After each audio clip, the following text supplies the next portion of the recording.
you everyone for joining. We have the pleasure of being joined by Ed Pyke from Simpson Travel. Thanks for joining us today, Ed. No, my pleasure. Ed, do you want to just give a brief introduction to yourself and your experience in the travel industry and how you obviously are now the MD of Simpson Travel?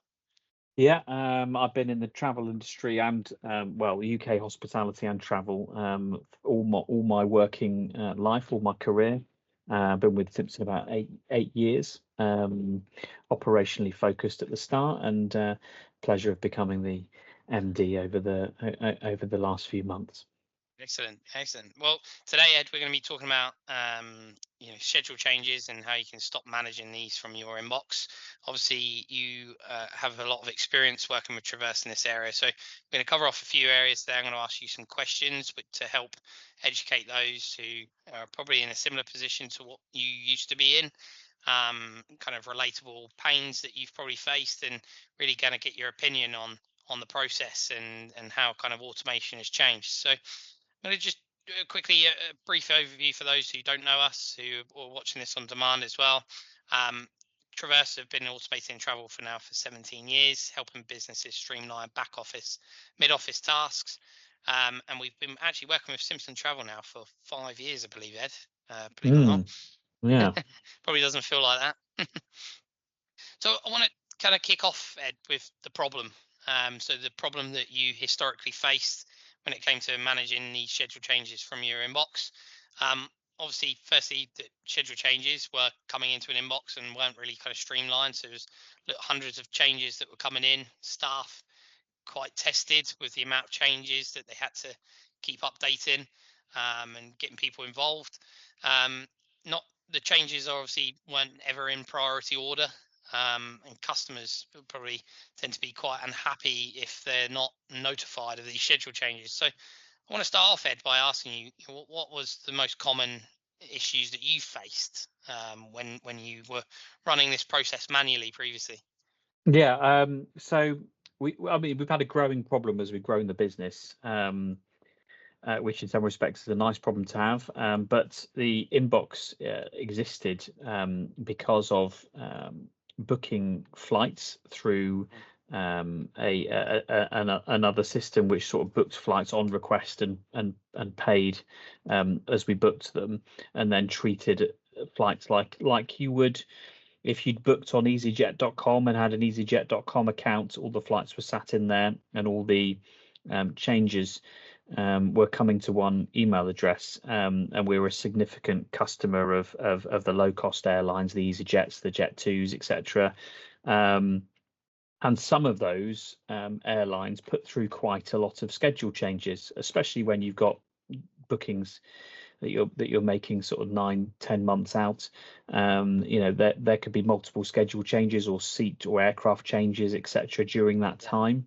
Yeah. So they were just piling into the inbox, and we were diverting more and more resource to fish through them and update them. And also some of the airlines make very minor schedule changes, so 5 minutes sort of stuff, 5-10 minutes here and there, and all of that requires, it doesn't really have much of an impact on the customer at the end of it, unless they turn up 10 minutes later and end up missing their flight, etc. But generally, if something changes by 5 minutes, it's not a huge risk, but it's just an efficiency issue, because you've got to go in there, you've got to update a record on our res system, etc. And if it's more like certainly a 30-minute, 40-minute change, etc., you've got to email out something, and all of that was a manual activity essentially, that was just eating up more and more time. Yeah, sure. So when you speak about time, how much time would your team spend weekly, daily, monthly going through that kind of manual process? Certainly during like peak times, I guess. Yeah, I think certainly during when we're a seasonal business, and certainly as the summer season approaches, we tend to get more and more changes come through in the run up to it, as airlines sort of finalise and tweak their schedules and move planes around, etc. And it was probably in the peak time a couple of days a week full-time job for someone to just be in that inbox, Mm. updating records, filing things, communicating with guests, etc. And the problem was set to grow and continue from there as we were doing more and more bookings. Yeah. So I don't know if you got feedback from the team, but was it quite a monotonous task? Like, it was quite. I think that's another really good point, Joe. It was a task that no one, it's a boring task. Yeah. Let's face it. It's a data entry. It's a copy and paste. It's drag and drop in filing, etc. So it's not a particularly intellectually challenging or rewarding task. Mm. So certainly it was a job that no one wanted, and therefore it was easy to let emails build up over a few days to give people a nudge and go, hang on, have you seen this inbox? Appreciate it's not the most exciting job in the world, but we need to go and Yeah. take a look at it and work through it. So certainly it was on the radar of all we're doing is copy and pasting and moving things around. Sure. Could is there another way to do it? Would you with obviously that task with humans, was that taking them away from other things they should be doing, more pressing matters, or your humans? Yeah, I think it was just response times overall. So we're deploying people onto tidying up and emailing people from the inbox. That affects our response times from queries coming into our team, because we're a small medium-sized business, so we don't have huge amounts of change teams or flight aviation controllers, etc. The people who are picking this up are also multi-skilled to pick up sort of post-sale customer service type issues, Mm. which they couldn't do. They couldn't answer that kind of inbox of far more interesting value add points to someone's holiday. They were being diverted to tidy up a separate flight inbox. No, it makes sense. So I'm going to touch upon kind of the challenges, whether they're minor or major. Ultimately, you as the company who's obviously servicing the customer, it's your responsibility to notify them, right? So, I'm sure there are many different types of schedule changes come through, but I just want to touch upon the automatic solution that works for you guys and the GDS version, just so people can understand the automated version. And then we'll come on to the benefits. Um, but this is typically your usual process, wasn't it, before? So when an airline emailed in the schedule change or cancellation, ultimately your team would be going through the email inbox, comparing that against the booking system, and ultimately making a justifiable decision on whether to communicate that with the customer or not. That sounds familiar to your old manual process? Yeah, yeah, and even if there's nothing much to communicate, still having to go in and update the reservation system to make sure it's all perfectly in sync, because that feeds through to other things like our customer app. So if the wrong time is on the reservation system by Of even by course. 1 minute, it Yeah. won't feature in other areas. That makes sense. Okay, so the schedule, there's kind of two ways of looking at this, and I appreciate there's a lot to take in on the screen here, but you're you're the yellow process here. So when a supplier schedule change comes into the email inbox, our RPA solution extracts that information, compares that against the booking system, and if it's under 10 minutes, is that right? No further action for you Yeah, guys. However, if it's more than 10 minutes, it's based on a set of configurable rules, and we then push that through to an exception report. Is that right? yeah, yeah, Cool. Yeah, so this is the automatic process. So we're removing the humans that historically were going through the email inbox, comparing against the booking system with a bot set of rules. We would then obviously send that through. There is another version of this for GDS. So GDS typically use queue systems. So when a schedule change happens via GDS, our RPA solution actually goes into the queue system. If it's under 10 minutes, we'll then remove it from the GDS queue. If it's over 10 minutes, we actually can even push that through a communication platform, to send out an email stating that here's your new flight times. Do you accept? We can even actually go into the back end of the GDS and accept that with the supplier. So there's two automatic ways of doing this.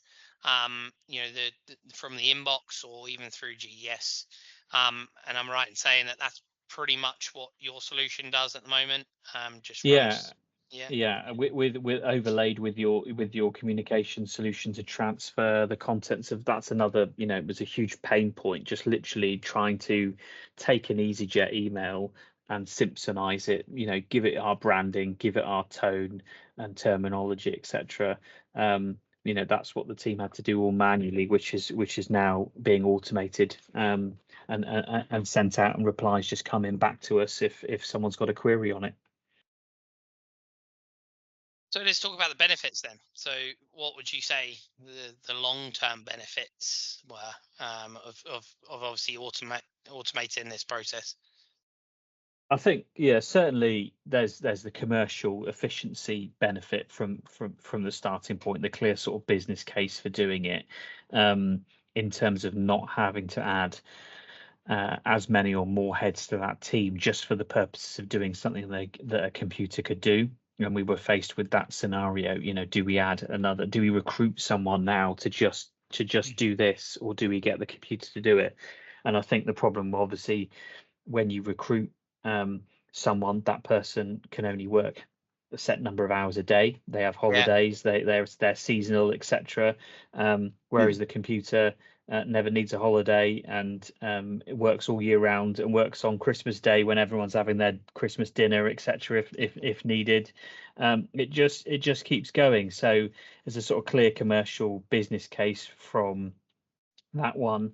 I think speed is another one I sort of mentioned earlier, where because it's a less desirable task, you have to sometimes having to prod and prompt team to go in there and tackle the inbox, which is 200 emails long and 5-minute EasyJet updates, which as I said, don't really provide any kind of great service to someone being emailed to say, oh, your flight's changed by 5 minutes later, but needed to be done.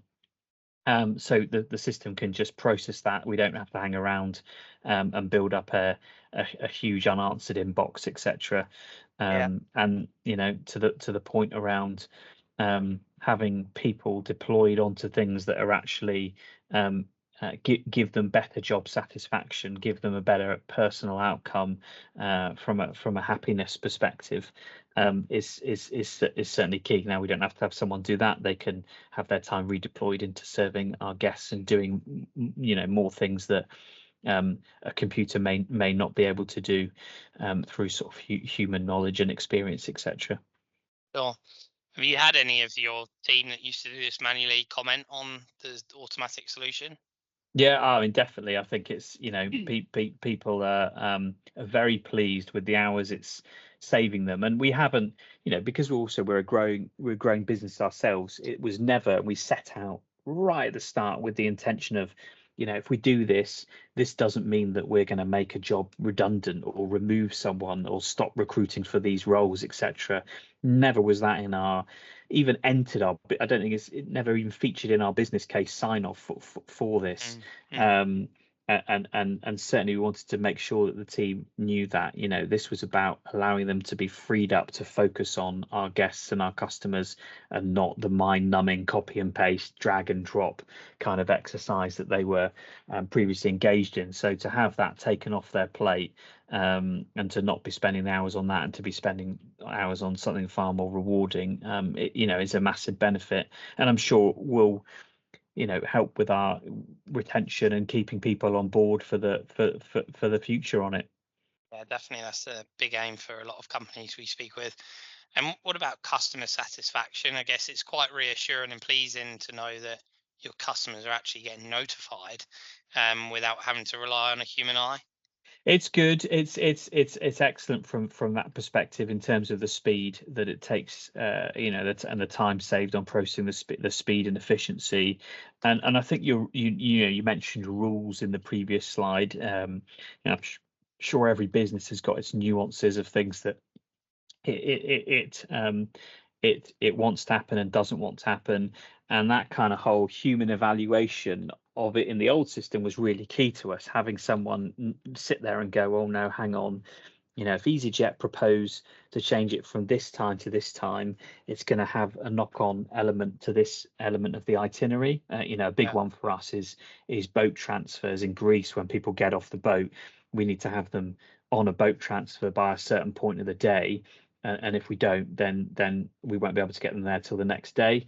And so building those kind of rules in to go, right, actually, even if it's an hour's difference and you normally just process it and accept it, because it's linked to this particular product, and your solution is reading our kind of data warehouse, etc., our res system to go, they're staying in this particular product on this particular region.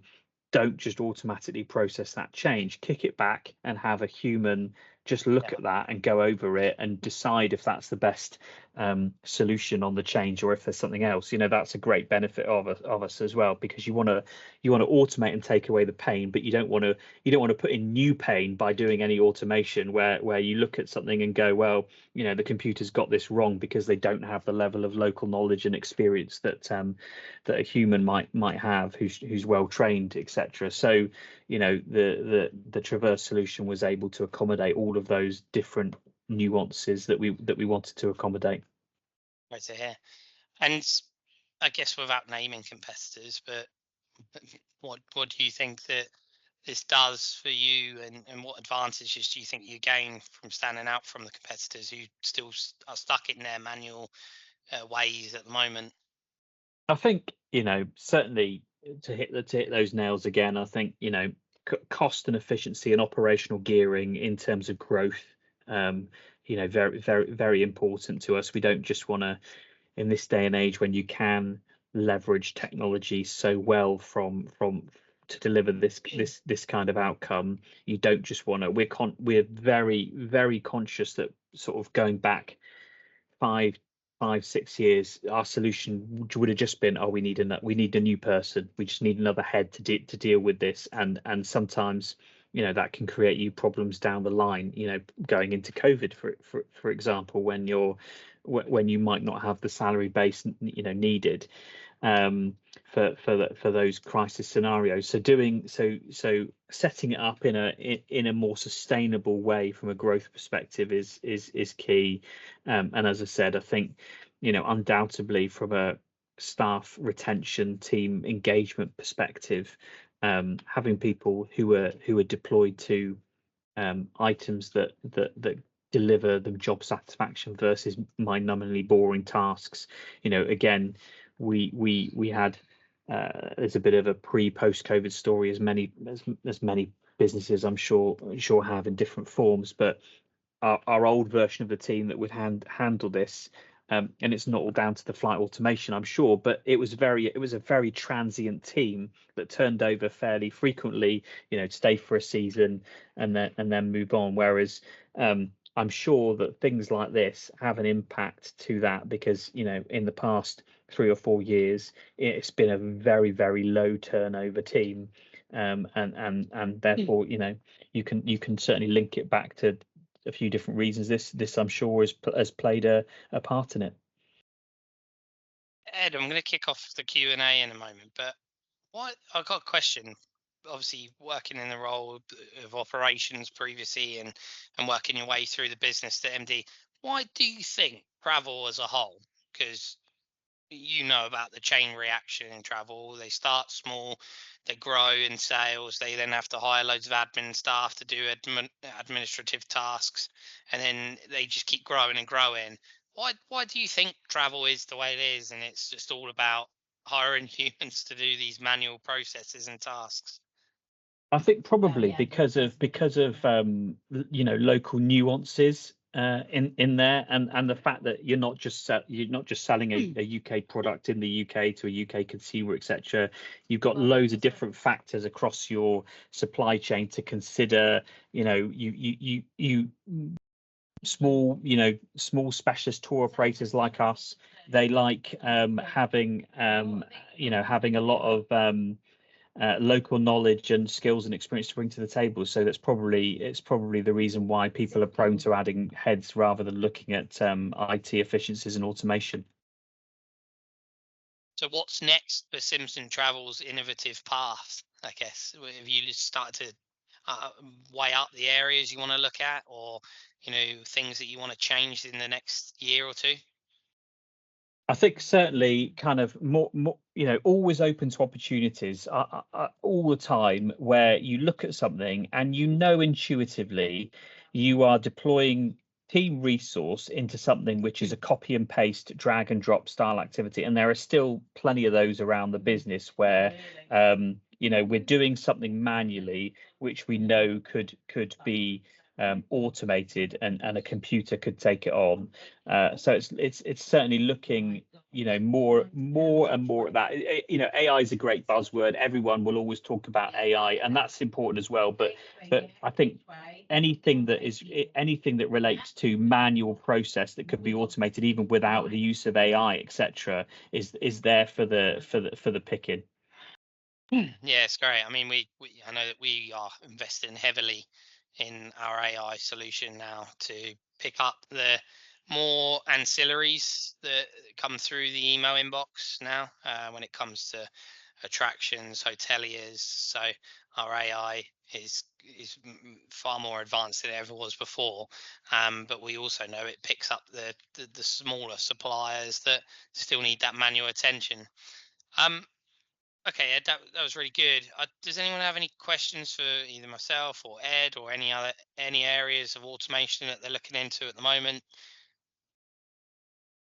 No. Okay, for those who are watching it on demand, if you do have any questions for either myself or Ed or any of the team, feel free to send us a message, comment on below, or tag Ed if you've got a question directly for him. But Ed, anything you want to say in closing? No, no. I think it's always worth a conversation with you guys. I think always worth a conversation to go, right. I've got this problem. I know it's a manual copy and paste. Do you have anything that can support? And it's one of these things. This is a prime example. I think we've had this in for um, maybe just over a year. I think we've had this solution in, and you look back on it and you go, we should have done this 3, 4, 5, 6 years ago, and saved a whole load of pain. So I suppose one of those things, sooner you start, sooner you get a good result out of it. I appreciate that, Ed, and thanks for joining us today. Really appreciate it. No worries. Take care.